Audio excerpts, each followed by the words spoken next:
दादी जान आए ना, आज मैं आपको अपने मिट्टी के बर्तन दिखाती हूँ, वो जो मैंने मेज पे रखे हैं।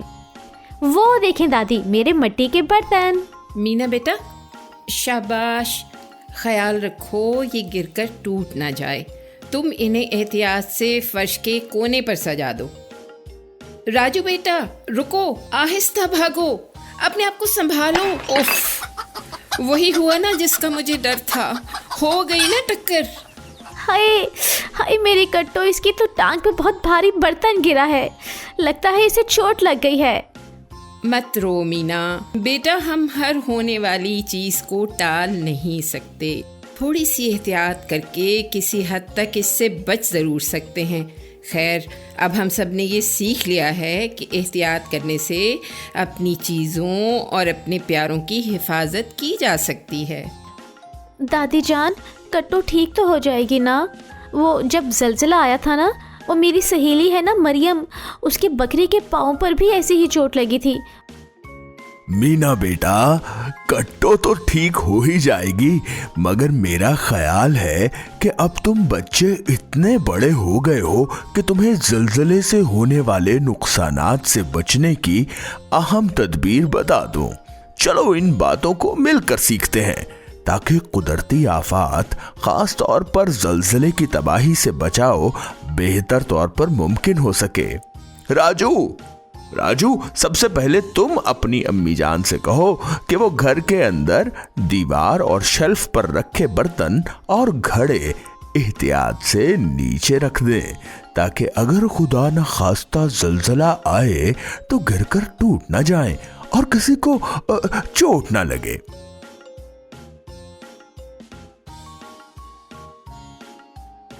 अम्मी जान, आप मुझे दीवार पर रखी चीजें उतार दे ताकि मैं उन्हें संभाल के नीचे रख दूं। ठीक है बेटा, ये लो घड़ा, इसे नीचे रख दो। शाबाश मेरे बच्चों, एक और बात का भी ख्याल रखना कि रानी का झूला और तुम्हारा बिस्तर खिड़की से दूर रहे, ताकि अगर खुदा न खास्ता जलजला आए तो खिड़की या इसका शीशा टूट कर लग न जाए। एक दफ़ा मेरी सहेली ने कहा कि उसके घर में छत का पंखा और दीवार पे टंगी हुई चीज़ें खुद ब खुद हिलने लगीं। उस वक्त तो कुछ समझ नहीं आया, लेकिन बाद में समझ आया कि यूं चीज़ों का हिलना जलजले की शुरुआत भी हो सकता है। दादा जान, जलजला कैसे आता है? बच्चों, गौर से सुनना और समझने की कोशिश करना। जब जमीन की एक तह दूसरी तह के साथ टकराती है तो उस वक्त जमीन से कुव्वत निकलती है जो जोर से लहरें पैदा करती है। इन लहरों की वजह से जमीन अचानक हिल जाती है और जलजला आता है। हाँ प्यारे बच्चों, एक और जरूरी बात, हमें हर कुदरती आफत, खास तौर पर जलजले के नुकसान से बचने के लिए एक हंगामी बस्ता बनाकर घर में रख लेना चाहिए ताकि जलजले के बाद काम आ सके। दादा जान, ये हंगामी बस्ता क्या होता है? मुझे पता है हंगामी बस्ते में क्या क्या होता है। मैं बताऊं दादा जान? स्कूल में उस्तानी ने हमें जलजले के नुकसान से बचने के लिए कुछ अहम चीज़ों को इकट्ठा करने का सबक भी दिया था। इस बस्ते में एक टॉर्च, कुछ इजाफी बैटरियाँ, बैटरी से चलने वाला रेडियो और मरहम पट्टी का सामान, और उन्होंने बताया था कि कुछ ज़रूरी दवाइयाँ शामिल होती हैं, खुश खाने का सामान भी, और साबुन, सीटी, प्लास्टिक की थैलियाँ, पीने का पानी और ज़रूरी कागजात की फ़ोटोकॉपी और कंबल वगैरह भी शामिल होता है।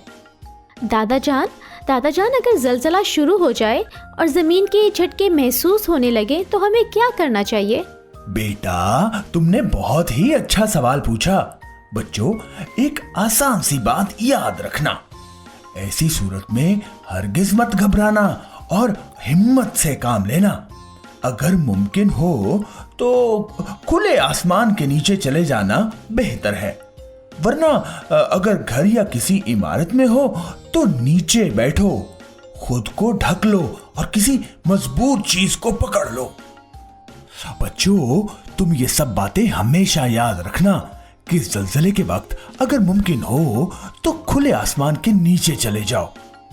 अगर बाहर निकलना मुमकिन ना हो तो किसी महफूज मकाम पर बैठ जाओ, जैसे कि मेज के नीचे। जिस वक्त जमीन के झटके महसूस हो रहे हों उस वक्त बैठकर किसी नरम चीज मसलन तकिए से अपना सर ढक लो और किसी मजबूत चीज जैसे मेज या चारपाई को थाम लो ताकि तुम्हें चोट ना लगे। याद रहे कि उस वक्त तक बैठे रहो जब तक ज़लज़ला मुकम्मल तौर पर थम न जाए। घर या इमारत की बाहरी दीवार और खिड़कियों से दूर रहो ताकि शीशे के टूटने से चोट ना लग जाए। हाँ, अगर किसी सवारी में हो तो रुक जाएं। अगर बाहर खुले मैदान में हो तो दरख्तों, बिजली के खंभों और दीवारों से दूर रहें ताकि उनके गिरने से आपको नुकसान ना पहुंचे। अच्छा, ये कौन बताएगा कि अगर ज़लज़ले की वजह से किसी इमारत में फंस जाए या दब जाए तो क्या करना चाहिए? हमें सीटी बजाकर दूसरों को मदद के लिए बुलाना चाहिए। बेटा, अगर सीटी नहीं है तो पाइप या दीवार पर हल्का हल्का मारकर इमदादी टीम के लिए खुद को ढूंढने में मदद करें। माचिस की तीली हरगिज न जलाएं क्योंकि गैस लाइन लीक होने से आग लगने का खतरा रहता है। धूल या धुआं होने की सूरत में मुंह को कपड़े से ढांप लें और आहिस्ता आहिस्ता सांस लें। अगर मेरे साथ ऐसा हुआ तो मैं तो बहुत चिल्लाऊंगी। बेटा, चीख मारकर सिर्फ उस वक्त मदद मांगनी चाहिए जब कुछ और काम ना आए, ठीक है ना? अम्मी जान, हमें आप भी तो ज़लज़ले के बारे में मालूमात दें जो आपने कुछ हफ्तों पहले गांव के फलाही मरकज से सीखी थी। जरूर बेटा। ज़लज़ला थम जाने के बाद सबसे पहले घर में तसल्ली कर लें कि सब लोग महफूज हैं। अगर छोटी मोटी चोट आई हो तो फौरन तिब्बी इमदाद दें। फिर अपने घर वालों को किसी खुले मैदान में इकट्ठा कर लें और हाँ, इमदादी इदारों से राब्ता करके उनकी मदद लें। घर के बड़े अपने घर की टूट फूट का जायजा लें। किसी भी कच्ची दीवार, कमजोर इमारतें, बिजली के खंभों या दरख्तों के करीब ना जाएं। याद रहे, घर के बड़े बिजली और गैस के कनेक्शन फौरन बंद कर दें ताकि मजीद नुकसान ना हो। वक्तन फवक्तन रेडियो सुनते रहें ताकि आपको हंगामी सूरत हाल से निपटने का पता चलता रहे। ये बातें हमेशा याद रखना। मालूमात में ताकत है। हाँ, देखी ना मालूमात की ताकत, बन गए ना हीरो। हमारी मालूमात बढ़ाती है हमारी हिम्मत, हराती है बुरे हालात, बनाती है हमें हीरो।